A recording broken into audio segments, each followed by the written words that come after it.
Halo semuanya, kembali lagi dengan saya Maria.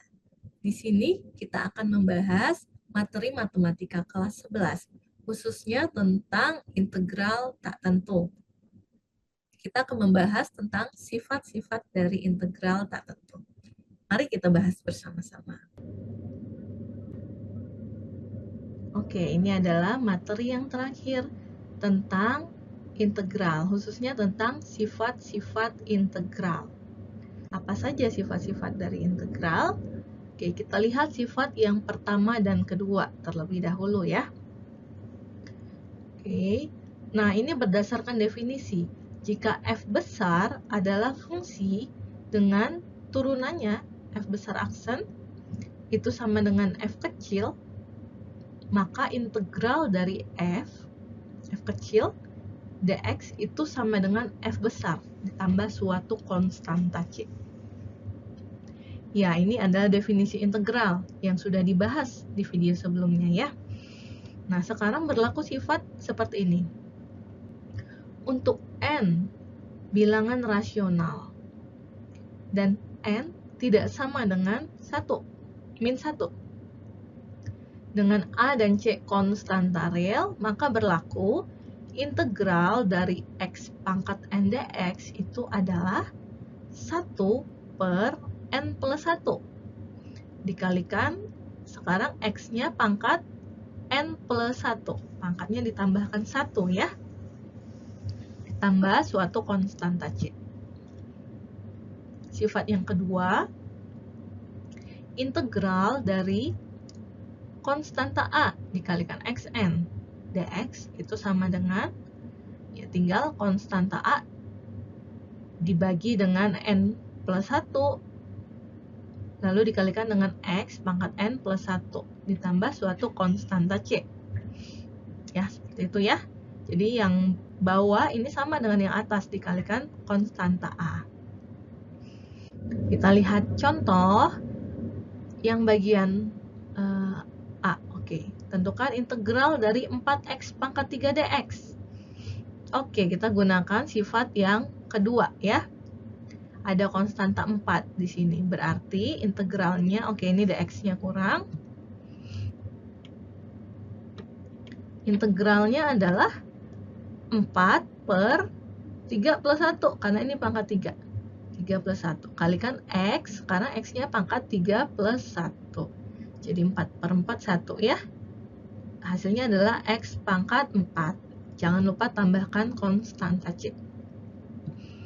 Yang B sekarang, integral dari 1 per x kuadrat dx.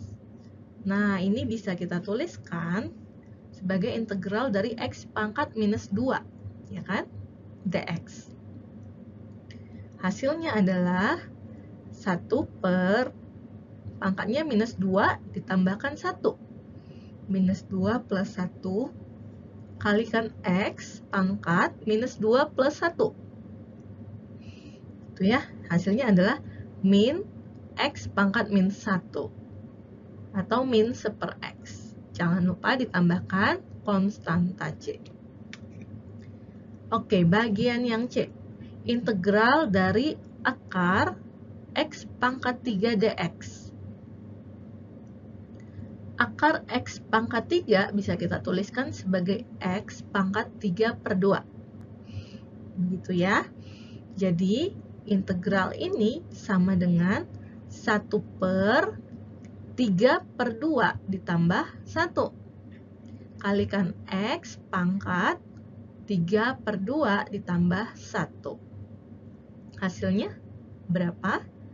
Oke, 1 per 5 per 2 atau sama dengan 2 per 5. Kalikan x pangkat 5 per 2 atau sama dengan x kuadrat dikalikan akar x. Ditambahkan suatu konstanta c. Oke, seperti itu ya untuk sifat yang pertama dan kedua. Lanjut untuk sifat ketiga sampai ketujuh. Sekarang misalkan K adalah suatu bilangan real. Lalu ada dua fungsi fx dan gx. Fungsi yang dapat ditentukan integralnya. Maka berlaku sifat, oke, integral dari dx itu sama dengan x ditambahkan suatu konstanta c. Gitu ya. Nah, sekarang kalau integral dari k dx, k-nya suatu konstanta, bilangan real, maka ini akan sama dengan k dikalikan dengan x tambah suatu konstanta c. Lalu yang ketiga, nah sekarang kalau integral dari x pangkat n dx. Ini seperti sifat sebelumnya ya.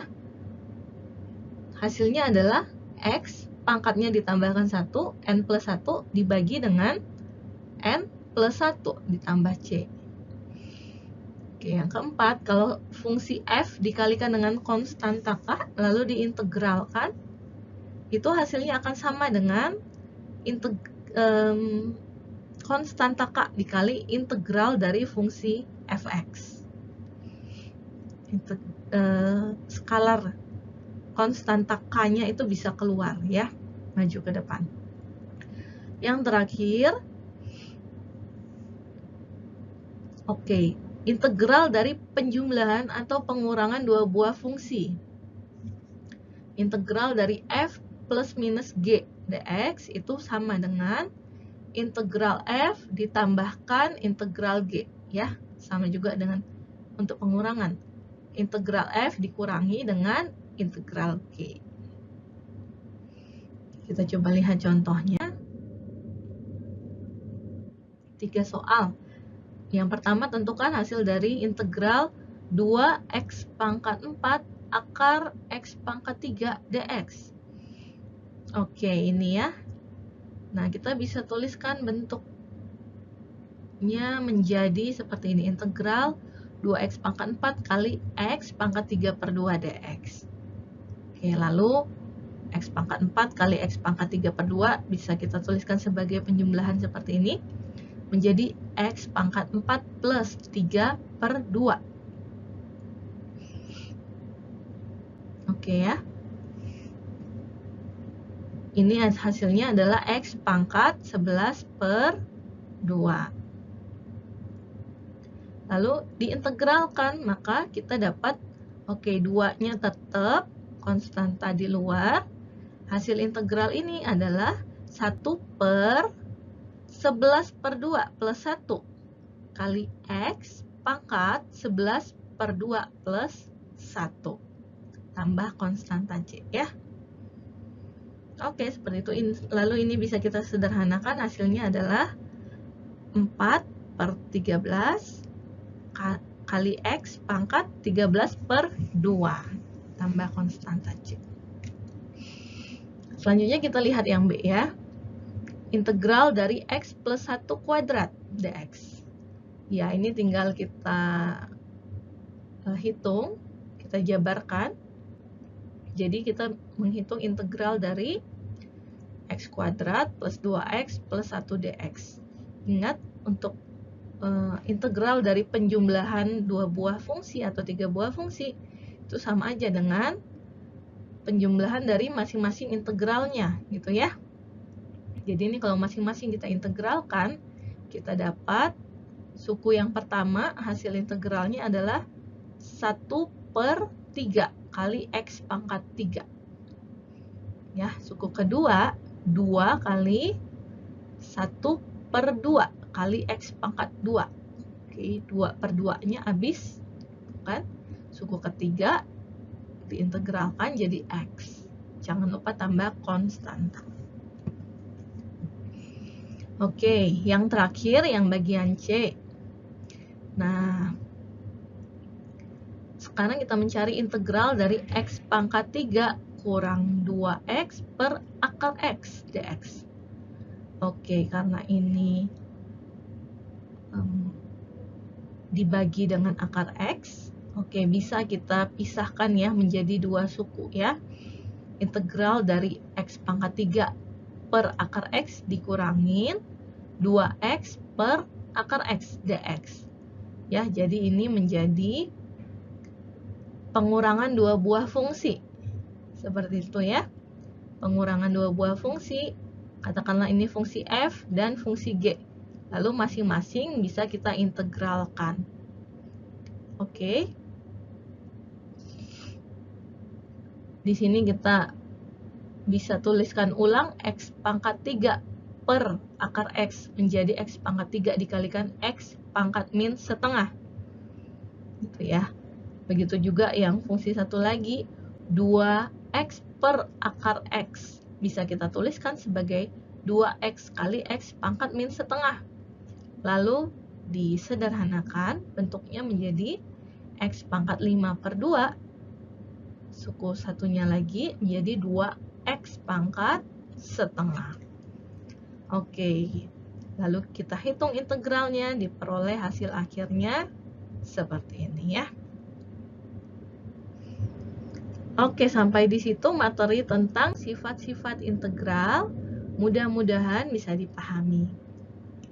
Terima kasih banyak atas perhatiannya.